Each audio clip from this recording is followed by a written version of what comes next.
Ya, Assalamualaikum warahmatullahi wabarakatuh. Hari ini kita kembali lagi pada mata kuliah akuntansi keuangan menengah, di mana minggu lalu kita sudah membahas mengenai eh, arus kas. Nah, pada hari ini kita akan melanjutkan materi tentang arus kas, berikut tentang contoh dan cara pengerjaannya. Untuk itu akan langsung saja Ibu share ya.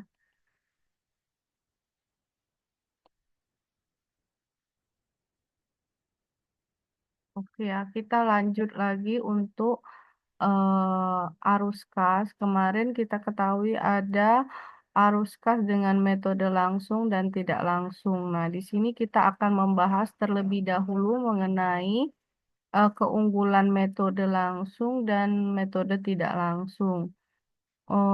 Untuk metode langsung sendiri itu dapat menunjukkan penerimaan dan pembayaran kas dari aktivitas operasi.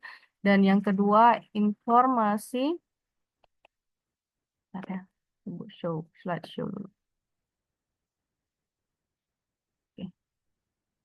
Dan informasi dalam bentuk penerimaan dan pengeluaran kasnya itu lebih dapat menjelaskan kemampuan perusahaan dalam menghasilkan arus kas dari aktivitas operasi yang memadai untuk membayar utang, membiayai kembali kegiatan operasi, dan membayar dividen ke pemegang saham. Sedangkan keunggulan metode tidak langsung itu dia lebih berfokus pada laba rugi bersih dengan arus kas bersih dari kegiatan operasi dan memberikan informasi yang menghubungkan laporan arus kas, laporan laba rugi, dan laporan posisi keuangan. Nah, kita lanjut langsung ke contoh soal untuk metode tidak langsung. Nah, ya ini. Nah, berikut adalah laporan posisi keuangan komparasi PT Porori untuk tahun 2012 dan tahun 2011 dalam ribu rupiah. Nah, jadi di sini ada laporan posisi keuangan seperti biasa ya, ada kas, piutang dagang, persediaan, perlengkapan, aset tetap, akumulasi penyusutan, hak paten, dan total. Nah, di sini disajikan untuk laporan posisi keuangannya adalah di tahun 2012 dan tahun 2011.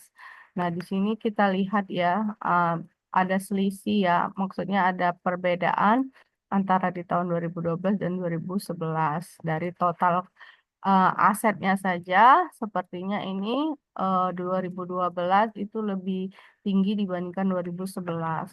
Kita lanjut ke bagian liabilitas dan ekuitasnya ya.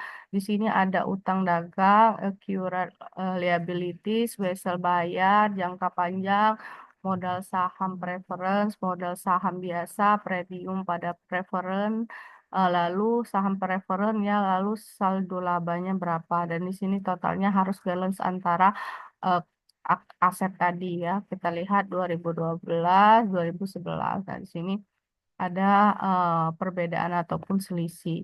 Lanjut ya. Nah, informasi lainnya dari soal ini adalah satu, perubahan saldo akumulasi penyesuaian hanya disebabkan oleh pencatatan pengakuan beban penyusutan tahun berjalan. Dan perubahan akun saldo laba disebabkan oleh pengakuan laba bersih dan pembagian dividen tahun berjalan sebesar 183 juta. Nah, dia jadi ada dividen ya di tahun berjalannya sekitar 138 juta. Nah, informasi ringkas mengenai laba rugi tahun 2012 adalah seperti ini. Jadi kalau laba rugi pasti ada penjualan dan ada beban-bebannya, ada beban kota dan beban operasi ya. Nah, di sini penjualannya ada 1.980.000, beban harga pokok penjualannya adalah 1.089.000, sehingga kita mendapatkan laba kotornya sebesar 891.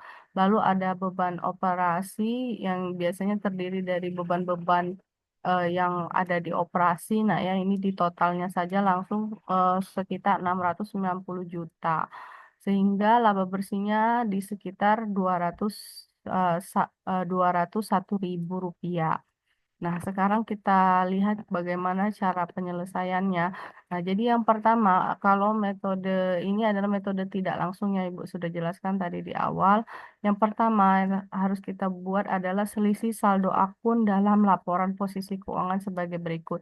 Jadi kita bagian laporan posisi keuangannya, baik dia bagian kas ataupun utang dan liabilitas, liabilitas dan ekuitasnya kita harus selisihkan dulu antara kedua tahun, yaitu 2012 dan 2011. Nah, di sini kita lihat kalau kas selisihnya 144.000, piutang dagang 42.000. Kalau yang ini dianya minus ya, karena di 2012 dia malah menurun jadi 30.000. Begitu juga dengan perlengkapan, dia menurun, aset tetapnya dia bertambah 210.000.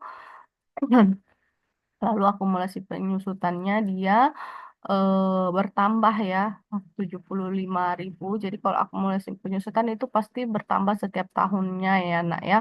Jadi kalau akumulasi penyusutan memang dia dikurung atau minus karena ini akan mengurangi daripada aset sendiri. Lalu hak patennya dia menurun ya dari 174.000 ke 153.000, yaitu menurun sekitar 21.000. Nah, kita lihat bagian utang atau liabilitas dan ekuitasnya. Di sini untuk utang dagangnya menurun sebesar 15.000, berarti ada pembayaran ya, pembayaran utang seperti itu atau pelunasan hutang, ada accurate liabilities-nya bertambah sekitar 18.000, lalu wesel bayar jangka panjangnya dia berkurang, berarti ada pembayaran juga sekitar 450.000 ya. Modal saham preference-nya bertambah 525. Kalau modal saham biasanya tidak ada perubahan, premium saham preference-nya dia bertambah 120.000 dan saldo labanya juga meningkat menjadi 63.000 selisihnya dari tahun 2011 dan 2012. Kita lanjut. Nah, kita seperti yang kita ketahui bahwa untuk menghitung arus kas itu terbagi menjadi tiga aktivitas, yaitu aktivitas operasi, investasi, dan pendanaan. Nah, yang pertama ini adalah aktivitas dari aktivitas operasi di sini dengan metode langsung ya kita lihat kas diterima dari pelanggannya itu sekitar 1.938.000 rupiah. Itu kita eh, mencarinya dengan cara seperti ini. Penjualan dikurangi dengan kenaikan piutang dagang yaitu 1 juta ya 980.000 ya dikurangi dengan 42.000 ya kenaikan di piutang dagang kita lihat tadi ini 42.000 ya.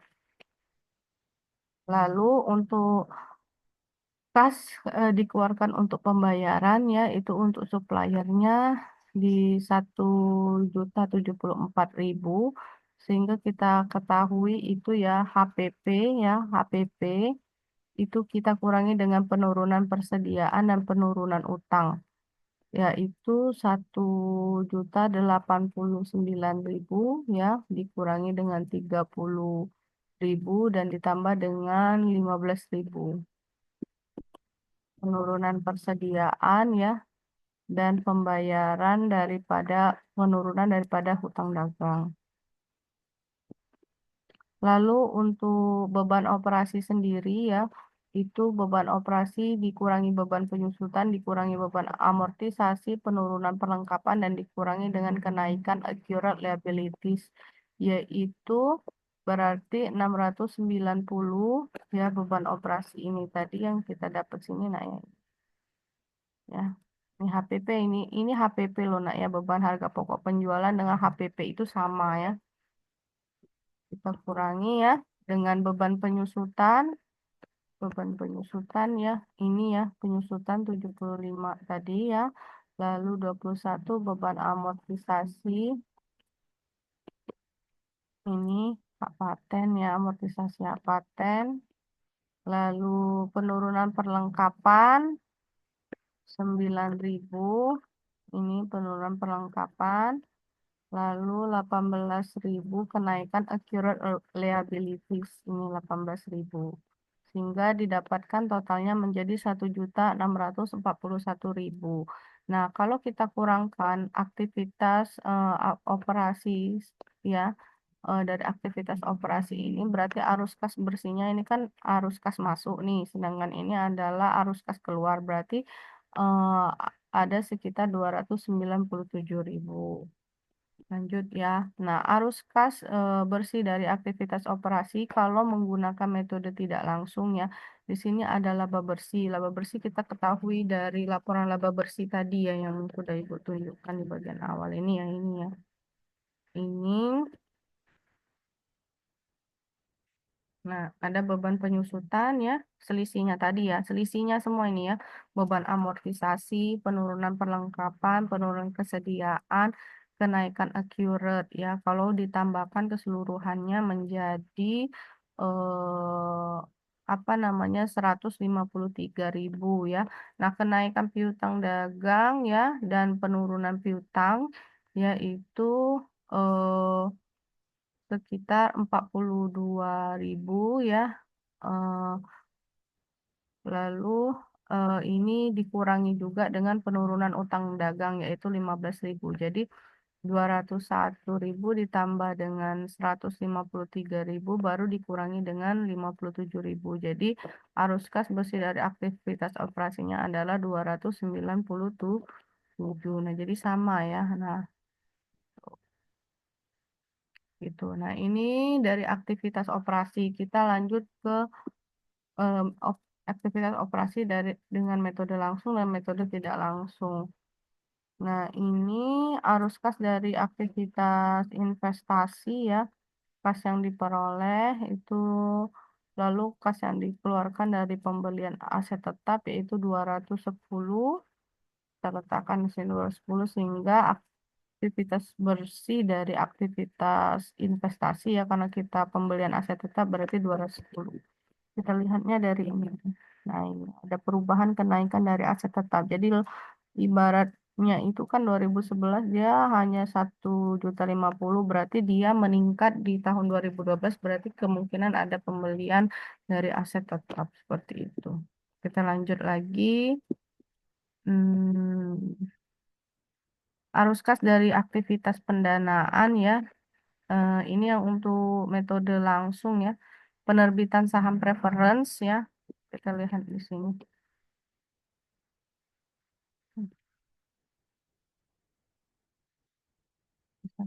Nah, ini adalah 645 kas yang dikeluarkan untuk pelunasan wesel bayar 450 juta ya.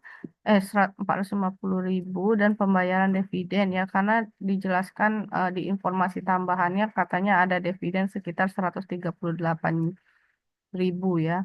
Jadi kita totalkan ini jadi 588 sehingga penerbitan saham preference kita kurangi dengan aktivitas kas keluar dari aktivitas pendanaan sekitar 588.000 jadinya 57.000. Nah, itu ini ya dari aktivitas pendanaan dan aktivitas investasi.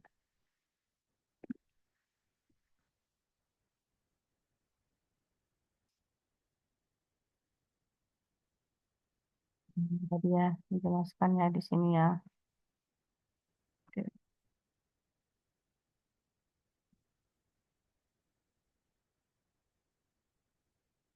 Nah, ini kita lihat ada arus kas untuk periode 31 Desember 2012 ya. Kas diterima dari pelanggan itu 1.938.000 ya. Caranya dengan seperti yang tadi awal ya. Lalu kas dikeluarkan untuk pembayaran supplier ya. Beban operasi ini ditambahkan jadi 907 297. Lalu kita bikin untuk aktivitas investasinya seperti ini bentukannya. Kas yang diperoleh tidak ada dari aktivitas investasi, tetapi kita ada pembelian aset tetap 210.000 dari aktivitas investasi, sehingga kas bersih untuk aktivitas investasi ada sekitar 210.000. Lalu kalau dari aktivitas pendanaan ya, kas yang diperoleh dari penerbitan saham preferennya adalah 645.000. Kas yang dikeluarkan untuk pelunasan wesel bayar 450 dan pembayaran dividen 135 yang udah Ibu tunjukkan tadi. Jadi kalau di total ini lihatnya di laporan posisi keuangan, kalau ini di informasi tambahan ini ditotalkan semuanya jadinya 588.000. Nah, arus kas bersih dari aktivitas pendanaan berarti 57.000. Nah, kenaikan saldo kasnya berarti ada sekitar 144.000 ya. Jadi ini dikurangin ya. Nah, ini kenaikan saldo kasnya 144.000 sehingga saldo awal kasnya kita ketahui adalah 153.000 dan saldo akhirnya adalah 297.000.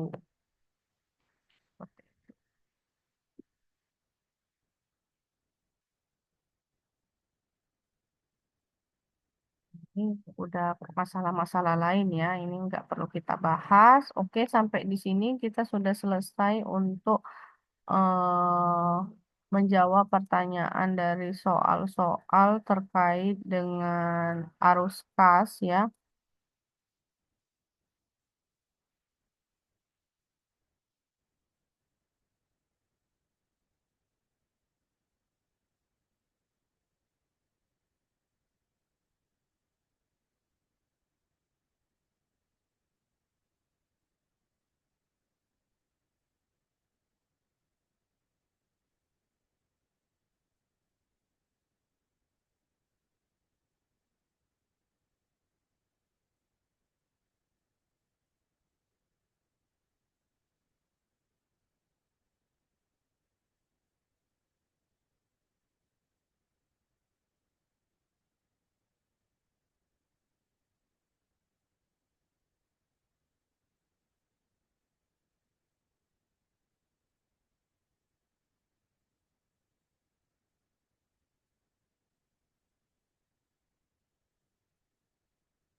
Oke, baik ya. Ini ada sedikit akan Ibu jelaskan ya terkait dengan penerbitan saham preference ini. Nilai 645-nya ini kita dapatkan dari penjumlahan ya daripada ini tadi nah ya. Kita lihat ya. Di sini kan ada katanya modal saham preference itu 500. 25.000, kita tambahkan dengan premium saham preference-nya. Jadi totalnya adalah 645.000 gitu. Nah, ini untuk yang bagian ini ya, saham preference yang ini ya, pada aktivitas pendanaan yang ini. Nah, lalu arus aktivitas pendanaan kan sudah kita dapat nih 645.000.